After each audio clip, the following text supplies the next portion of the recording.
Salut, encore RC Garage 68 pour la suite de la présentation du Obao Hyper MT Sport. Je vous ai donc rapidement monté les roues pour vous montrer ce que ça donne dans l'optique générale de la machine. Donc on aime ou on n'aime pas, moi personnellement j'aime bien. Et on va aussi du coup en profiter pour rajouter quelques précisions. Obao étant pas une marque d'entrée de gamme de bien meilleure qualité, personnellement je trouve, que Thunder Tiger, comme je vous l'avais dit sur le MT4 G5 ici, il a fallu tout régler et tout resserrer avant de pouvoir aller rouler. Le Hyper MT, lui, par contre, est arrivé parfaitement réglé, toutes les biellettes ont la même longueur, le paralysme est parfaitement réglé, il n'y a rien à faire, toutes les vis sont serrées. Un gros plus de cette machine, c'est quelque chose de nouveau que nous a fait là au Obao, ou alors pas encore vu en personne.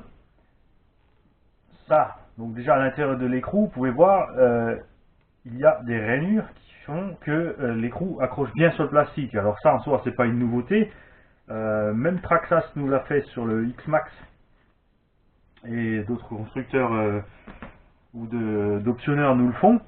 Mais ils ont ajouté autre chose en plus, c'est que au lieu d'utiliser un simple axe qui traverse l'hexagone qui est fixé devant au centre par son BTR, comme c'est un grand classique en 1/8e, ils ont utilisé une goupille style Traxxas ou HPI qui est donc vissée dans l'hexagone, et vous avez en plus une vis qui vient au centre de l'écrou se serrer sur l'écrou.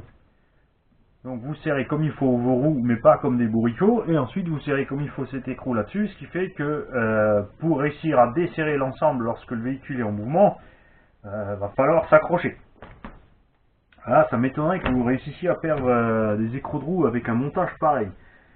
Bien sûr, il faudra quand même mettre un peu de l'optique. Personnellement, je pense sur les vis qui rentrent dans l'axe, mais pas trop, parce que sinon vous allez avoir des problèmes pour démonter. Vous ne pourrez pas chauffer si la jante entre avec son plastique. Les cardans avant sont en CVD, les cardans arrière non, sont de simples dogbone, donc moi ça me va très bien, c'est largement suffisant pour un MT loisir, il n'y a pas besoin de chercher de midi à 14 heures.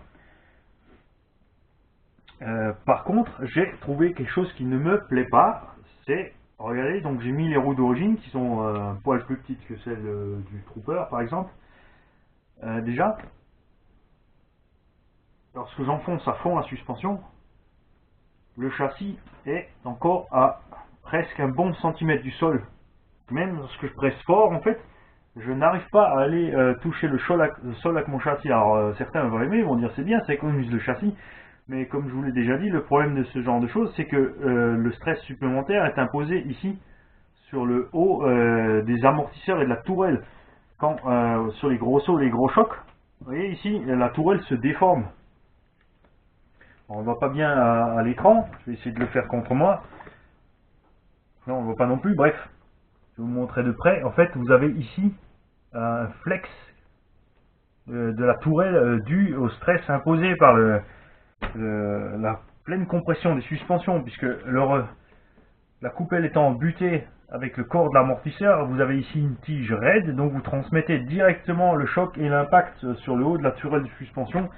Ça, par contre, je suis pas fan du tout. Alors, je vais voir si je peux régler ça. Bien sûr, ça coûtera un peu de garde-sol de régler ça différemment. Mais, à voir ce que ça va donner sur le terrain. Voilà. Ce coup-ci, je crois que j'ai fait le tour. J'ai rien oublié. Bientôt pour la suite. Salut tout le monde.